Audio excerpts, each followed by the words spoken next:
Pada hari ini saya akan mengajar tajuk bab 1 fungsi dan persamaan kuadratik dalam satu pemboleh ubah.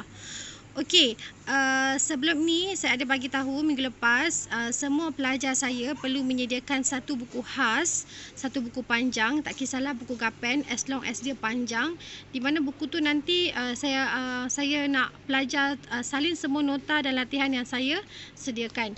Okey, mudah untuk saya buat simakan. Okey, pelajar boleh tulislah tarikh dan juga hari ini serta tajuk dia bab 1 fungsi dan persamaan kuadratik dalam satu pemboleh ubah.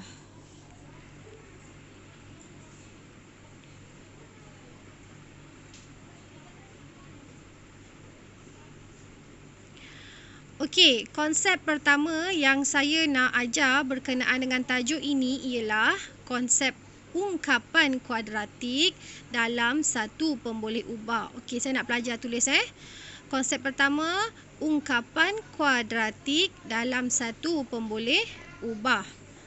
Okey, apa itu ungkapan kuadratik dalam satu pemboleh ubah? Okey, yang pertama, kita ada 3 syarat sebenarnya. Yang pertama ialah P1. Okey, yang kedua ialah K2. Dan yang ketiga ialah ini. Okey. Mesti pelajar tanya apa P1, apa K2 dan apa 3. 3 tu adalah nota yang ada dekat slide ni lah. Okey, nota ni. Alright.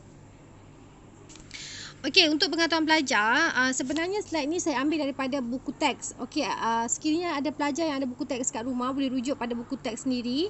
Kalau yang tak ada, boleh rujuk pada slide saya. Sama je Okey, untuk ungkapan kuadratik dalam satu pemboleh ubah, dia ada 3 syarat, di mana syarat ini menentukan dan anda boleh kenal lah apa itu ungkapan kuadratik dalam satu pemboleh ubah.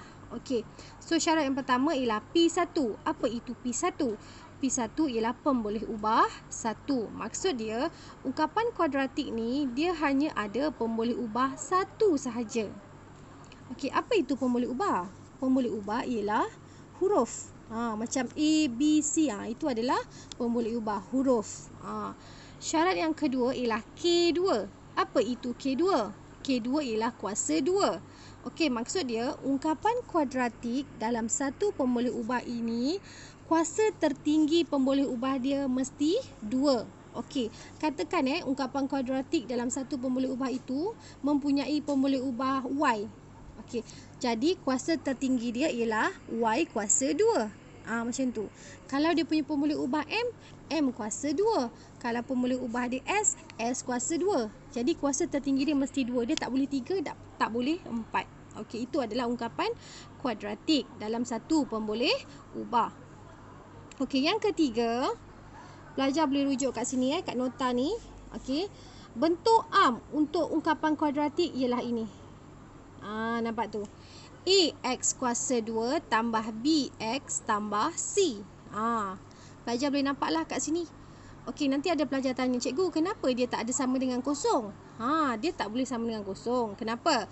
Sebabnya ialah dia adalah ungkapan. Dia bukan persamaan. Kalau ada sama dengan kosong, dia adalah persamaan. Okey.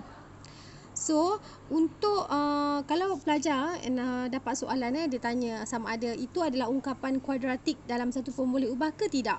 So, pelajar boleh cek melalui 3 syarat ni lah. 3 syarat yang pertama, yang kedua dan yang ketiga. Kalau ketiga-tiga ini memenuhi syarat, maksudnya dia adalah ungkapan kuadratik dalam satu pemboleh ubah. Okey. Kemudian cikgu nak pergi fokus kepada yang ini. Okey, contoh ni yang contoh di bawah ni. Okey, cikgu ambil contoh yang ni dulu. Okey, awak tengok kat situ. X kuasa 2 tambah 2X tolak 1.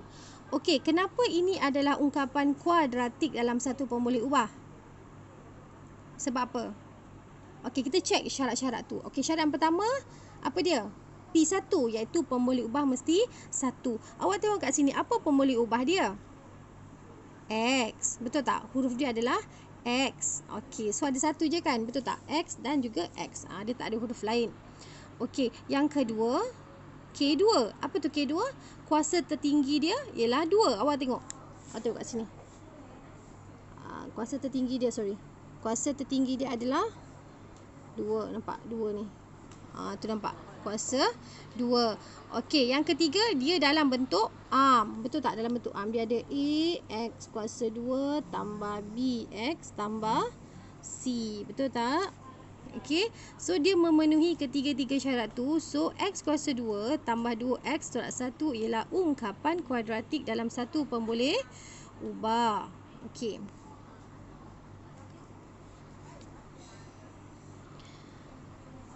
Okey, saya bagi lagi satu contoh lah. Okey, untuk pelajar lagi faham. Okey, kita pergi kepada contoh yang ini ya. Nampak ni. Okey, kita pergi contoh kepada yang ini. Nampak? Saya bulatkan ni. Okey. 1/3 M kuasa 2 tolak M tambah 4. Okey, ini adalah ungkapan kuadratik dalam satu pemboleh ubah. Kenapa? Okey, kenapa? Sebab satu, dia mempunyai P1 iaitu pemboleh ubah satu saja, iaitu apa? M. M tu huruf dia hanya ada satu, nampak? M kuasa 2 tolak M. Semua M, dia tak ada huruf lain. Okey. Yang kedua, kuasa tertinggi M adalah, nampak? Kuasa tertinggi M adalah 2, nampak tu? 2. Dan yang ketiga, dia dalam bentuk arm, nampak tak? Dia dalam bentuk A. Okey, ni X kuasa 2. Okey, so negatif M ni adalah BX tambah C. Dia dalam bentuk arm. Okey, so dia adalah ungkapan kuadratik dalam satu pemboleh ubah. Okey, saya nak tanya pelajar saya tak tahu sama ada pelajar boleh buat ke tak. Saya pergi slide ni dulu. Okey, yang ini. Okey. Sebab tadi saya ada bagi tahu pasal bentuk arm kan. Apa nama dia? E X kuasa 2 tambah BX tambah C. Betul tak? Okey. Saya tak nak pelajar confuse mana satu A, mana satu B, mana satu C. Okey. So saya bagi sedikit uji minda lah kat sini supaya pelajar boleh tahu. Okey, kita pergi kepada A dulu. Okey, tengok A ni. Nampak tengok A ni. Awak tengok kat sini. 2X kuasa 2 tolak 3X tambah 1. Okey. So apa A dia? Nampak tak? Dia tulis kat sini. A dia adalah 2. Betul tak? Nampak 2. Okey, apa B dia? B dia adalah negatif 3. Kenapa negatif 3? Sebab tadi kita cakap AX kuasa 2 tambah BX tambah C. Semua tambah Semua tambah. Nampak tu? So A kita ialah 2. B kita ialah negatif. Betul tak? 3. Dan C kita adalah 1. Nampak tu? Okey.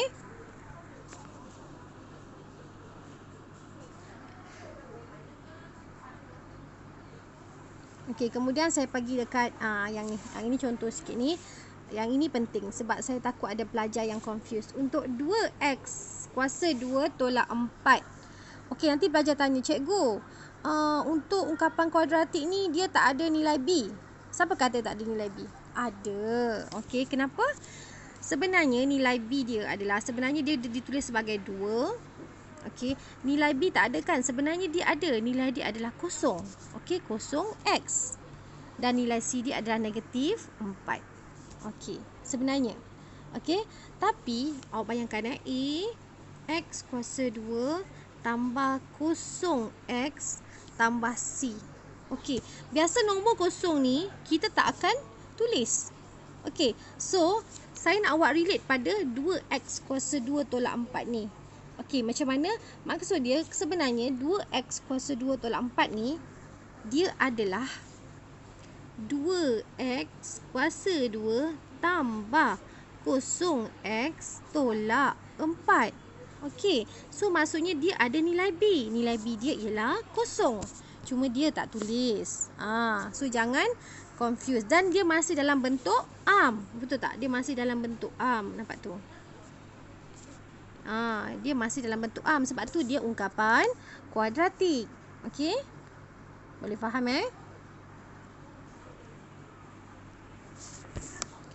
Okey, yang ini nanti saya akan letak dalam WhatsApp group.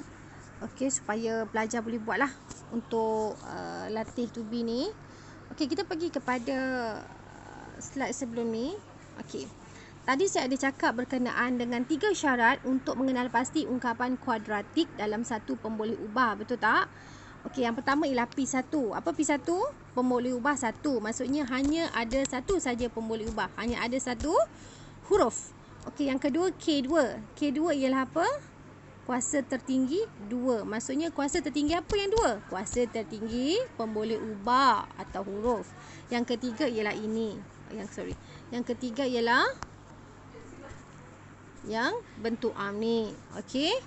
So jangan keliru, okey. So cikgu pergi kepada next slide. Okey. Apa ini sebenarnya? Okey, cikgu tak nak awak bercelaru fikiran awak. Okey, sebenarnya ini adalah lakaran graf. Okey. Selain daripada 3 syarat yang cikgu cakap tadi, sebenarnya ada satu alternative way macam mana awak nak kenal pasti dia adalah ungkapan kuadratik dalam satu pemboleh ubah ke tidak. Okey, melalui lakaran graf. Okey, macam mana lakaran graf tu boleh menentukan dia ungkapan kuadratik atau tidak. Okey, biasanya bila awak buat graf, okey, menggunakan persamaan yang ini, nanti awak kena buat cikgu bagi explanation dulu. Okey, biasanya bila awak membuat atau melakar graf menggunakan persamaan yang disediakan ni, sekiranya graf awak berbentuk seperti ini, iaitu lengkungan ke bawah ataupun lengkungan ke atas, okey, ini adalah ungkapan kuadratik. Okey. Okey, sekiranya awak plot graf, awak lakar graf, terhasilnya lengkungan di bawah macam ni ataupun di atas macam ni, so ia menunjukkan persamaan itu adalah ungkapan kuadratik. Okey. So nanti cikgu nak awak buatlah ni yang A, B, C sampai G ni. Cikgu nak awak buat, tunjukkan sama ada dia ungkapan kuadratik ke atau tidak. Berdasarkan bentuk graf tu. Okey, sama ada dia ke bawah ataupun ke atas. Okey, dua-dua ni adalah ungkapan kuadratik punya graf. Kalau dia punya graf tu dalam bentuk macam ni. Ada macam ni, ini bukan. Okey, sebab dia adalah garis lurus macam ni, bukan. Dia mesti lengkungan. Okey, dia tak boleh lurus. Lepas tu dia tak boleh macam ni, tak boleh. Okey, dia mesti lengkungan atas dan juga bawah. Okey. Okey, kemudian cikgu bagi sedikit uji minda kat sini. Okey, sedikitlah. Okey, cikgu ambil 2 soalan saja. Okey. Okey, soalan yang pertama cikgu nak ambil soalan okey, yang ni, C ni. Okey, sorry. Cikgu ambil soalan C ni Okey, soalan C ni adalah 3x kuasa 2 tambah 2y tambah 1. Okey, ini bukan ungkapan kuadratik dalam satu pemboleh ubah. Kenapa? Kenapa bukan ungkapan kuadratik dalam satu pemboleh ubah? Okey, sebab apa? Sebab dia tak P1. Betul tak? Dia tak P1. Kenapa tak P1? Sebab dia ada 2 P. Betul tak? Dia ada 2 pemboleh ubah. Dia ada 2 huruf. Apa dia? X dengan Y. So, bila ada 2 huruf macam ni, dia sama sekali bukan ungkapan kuadratik dalam satu pemboleh ubah. Okey. Kemudian kita pergi kepada contoh lain. Okey, yang ini 4x kuasa 2 tolak x kuasa 1/2. Ini pun bukan, okey, bukan ungkapan kuadratik dalam satu pemboleh ubah. Kenapa? Dia ada satu pemboleh ubah, betul tak? Dia ada x, betul tak? Betul. Tapi kenapa dia bukan ungkapan kuadratik dalam satu pemboleh ubah? Okey, sebab apa? Sebab awak tengok kuasa kat sini. Awak tengok kuasa kat sini nampak tu? Kuasa 1/2. Awak kena ingat ungkapan kuadratik ni, kuasa untuk pemboleh ubah dia mesti nombor bulat. Apa itu nombor bulat? Nombor bulat adalah bukan pecahan. Okey, dia bukan pecahan. Okey, dan dia bukan perpuluhan. Dia tak boleh pecahan, dia tak boleh perpuluhan. Okey. Selain daripada pecahan dan perpuluhan, dia adalah nombor bulat. Nombor bulat tu macam 1, 2, 100, 3. Itu adalah nombor bulat. Jadi, ungkapan kuadratik, kuasa dia mesti nombor bulat. Okey, dia tak boleh pecahan ataupun perpuluhan. Okey, so cikgu akan bagi latihan. Okey, kejap ya. Cikgu akan bagi latihan ni. Cikgu minta pelajar buatlah. Okey, ni. Latihan praktis kendiri 1.1 ada 2 soalan. Soalan pertama, tentukan sama ada setiap ungkapan berikut merupakan ungkapan kuadratik dalam satu pemboleh ubah atau bukan. Jika bukan, berikan justifikasi anda. Apa itu justifikasi? Maksud dia contoh macam ni kalau soalan A. Okey, awak cakap, adakah ini ungkapan kuadratik dalam satu pemboleh ubah? Ya. Okey, kenapa? Kenapa awak cakap ya? Cakaplah sebab dia ada satu pemboleh ubah, dia ada kuasa tertinggi 2 dan dia apa? Dia dalam bentuk am, iaitu AX kuasa 2 tambah BX tambah C. Betul tak? Betul tak? Okey, kalau awak tengok satu A ni, apa B dia? B dia adalah kosong, tapi dia tak tulis. Betul tak? Betul tak yang ini? Ini sebenarnya adalah X kuasa 2 tambah 0X tolak 5. Betul tak? Maksudnya nilai B dia adalah kosong. Maksudnya dia ni adalah dalam bentuk am. Okey? So, setiap jawapan awak kalau bukan kenapa awak kata bukan? Bagi alasan awak. Justifikasi ni maksudnya alasan, penerangan. Okey? Okey, untuk yang kedua ni tadi tentukan nilai A, B dan C ni. Tadi yang cikgu bagi slide tu, tolong buat Okey, soalan-soalan ni cikgu nak awak buat juga. Nota yang cikgu sebut, cikgu cakap tadi salin. Apa yang cikgu cakap salin. Lepas tu latihan buat. Okey, semua slide yang cikgu provide ni tolong salin. Nampak? Okey, slide ni tolong salin semua. Buat. Salin dan buat. Bukan saja-saja tengok. Okey? So, sekian saja pembelajaran cikgu untuk tajuk bab 1 ini. Fungsi dan persamaan kuadratik dalam satu pemboleh ubah. Untuk konsep yang pertama iaitu ungkapan kuadratik dalam satu pemboleh ubah. Ungkapan kuadratik dalam satu pemboleh ubah. Panjang konsep dia. Awak jangan buat ungkapan kuadratik saja. Dia kena ungkapan kuadratik dalam satu pemboleh ubah. Okey, sekian saja.